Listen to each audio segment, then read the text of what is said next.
Guten Morgen, everybody.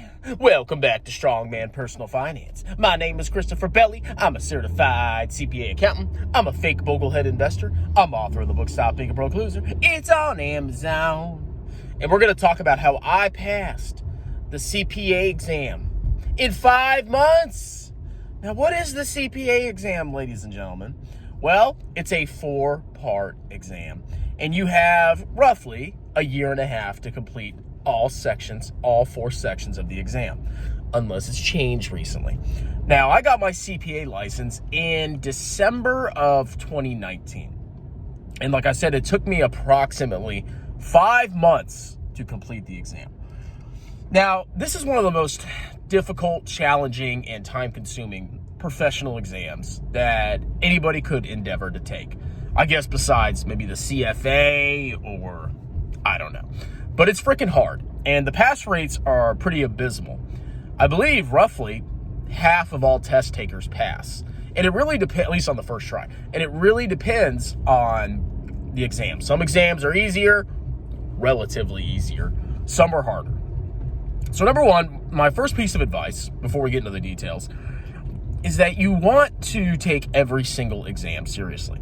You're going to hear all these different things. You go online, and people are going to say, oh, well, financial accounting and reporting was super hard, but BEC was really easy.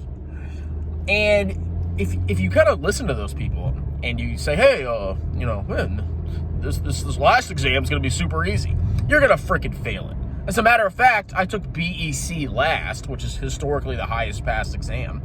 And that was the one exam I thought I actually really freaking failed and was nervous about, but I passed. So, strategies. What was my strategy for studying for the CPA exam? My idea was that I would take the hardest exams first. The hardest exams first.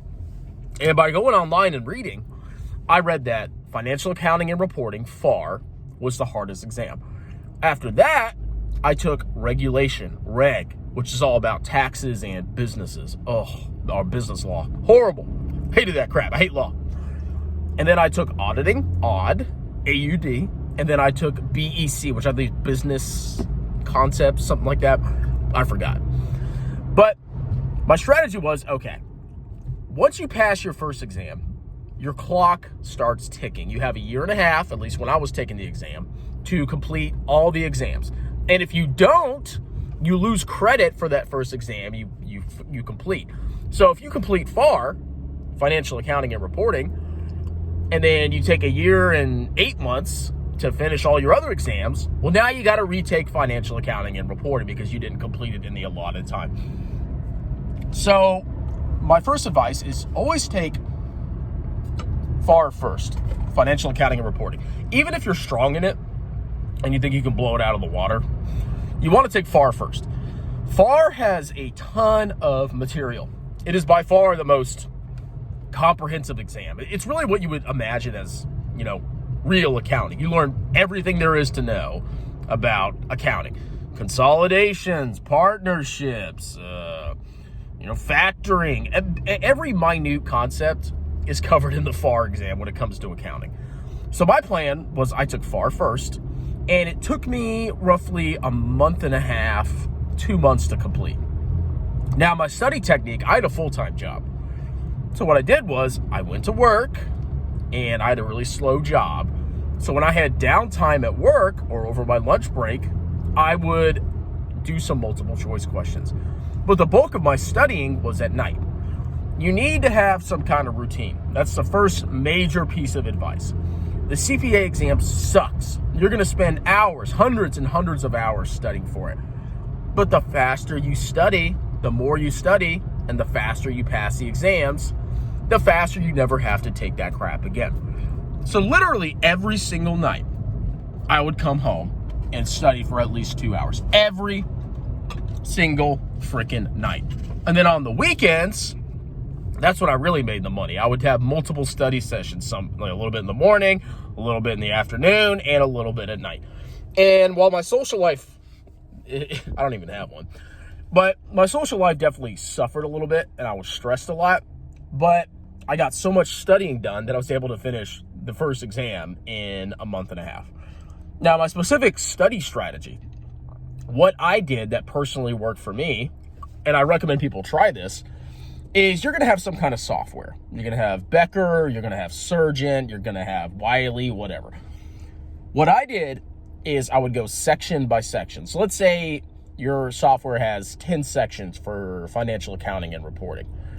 What I would do is I would watch all the videos at about 1.25, 1.5 speed on financial accounting and reporting on section 1. I would watch all the videos back to back to back to back to back. And my whole purpose of that was to have the concepts kind of be introduced to me, kind of get a feel for the concepts.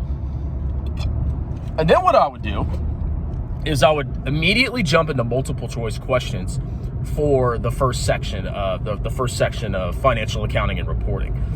And I would do roughly between 25% and half of the questions in the section. Now, the reason I did that, I didn't want to take all the questions because I wanted to save some for my final review. Because the last thing you want to do is do every single question in every section. And then when you're in your final review, you're redoing the questions that you did. But another thing you need to remember about the CPA exam, every single exam, is that you don't have to be a master at it. You need to be decently familiar with every single concept. So what I would do is I would just kind of blow through every section on my initial study. And the whole purpose of that was to kind of get a general understanding of every single concept. I wanted general knowledge. I didn't have to be a master at it. Because what happens is people tend to focus on stuff they're weak at, and they completely ignore stuff that they think they're strong at. And what that ends up doing is you kind of lose the knowledge. You might not think you do, but the knowledge kind of atrophies in your brain. So I literally did every single section, regardless of how weak or strong I was. So I would go section 1, I would watch all the videos, back to back, and I would do roughly half the questions. Then I would do section 2, watch all the videos, do all the questions, or 25% to 50% of the questions. Section 3, 4, 5, 6, all the way through 10.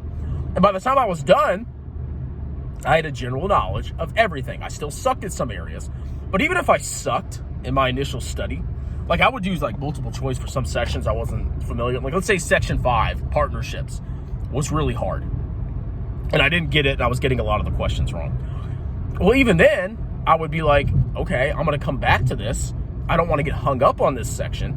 So I'm going to watch the videos, I'm going to do the questions, and then I'm going to drive on. I'm not going to sit there and be stuck. Because if you get stuck on section 5 or section 7, you're forgetting all the other crap. So I went all the way through all the material. And I planned it so I had between 2 or 3 weeks left after getting through all the material to do my final review. Now, the final review is where you make the freaking money. So I would go back to section 1 and I would say, okay, I'm going to do 30 questions here, 30 multiple choice questions. I would do 30. Then I would go to section 2 and I would do 30. Then I would go to section 3 and I would do 30. And I basically made this round robin where I was going from section 1 all the way through section 10 and then looping back and going back to section 1. And the reason I did that, like I said, is because you want to know everything. Even if you think you're strong in it, you want to keep constantly refreshing it. Now, if I had trouble in section 5, for example, let's say I really didn't understand partnerships. Well, when I got to that section, I would maybe rewatch the videos really quickly, and I would, hopefully start getting the questions better. But I would never stop on one section and just spend all my time there. And eventually, as I kept going through the round robin, 1 through 10, 1 through 10, 1 through 10, 30 questions each, 30 questions each, 30 questions each, the material would really start to sink in. I would start to get really good at it. Even stuff that I didn't get, if you look at it long enough, you're eventually going to get it. And if you don't get it, you can always go to supplementary sources. Let's say your study material isn't good enough. You can go to youtube.com that you're watching right now. And you can watch, there were 2 people that I watched. I watched this guy named Farhat, who does really in-depth, breakdowns of stuff. And then there's Ed Spira, EDSPIRA, where he does more generalized, short, to the point, conceptual reviews. And I would use both of those supplementary sources to really help me grasp concepts that I didn't understand. But I never forgot that I should never be stuck on one section, because if you study one section, you're going to get screwed, because you'll basically forget everything else. So that was my strategy for the CPA exams. I had a daily routine. I would come home, eat dinner, or work out, eat dinner, and then immediately sit down and start doing multiple choice for about, an hour and a half, 2 hours every single freaking day. And then on the weekends, I would, get as much studying as I possibly could in. And I got to the point where I was just my fingers were falling off. My eyes hurt because all I would do was just constant multiple choice.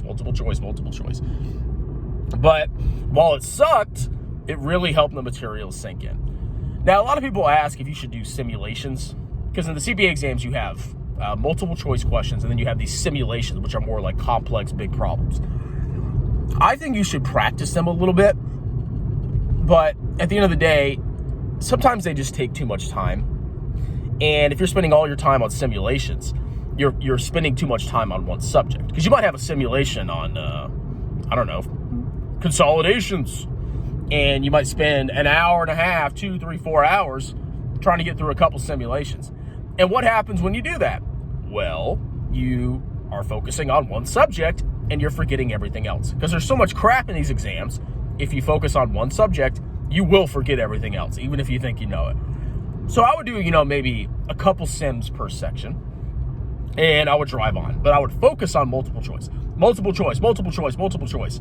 And even if I got multiple choice wrong, I never freaked out about it. Let's say I got a 50% on a quick multiple choice exam. It didn't matter, because I was learning, I was getting better. It's okay to not do well on your practice questions, as long as you're learning the material and you're reading the explanations.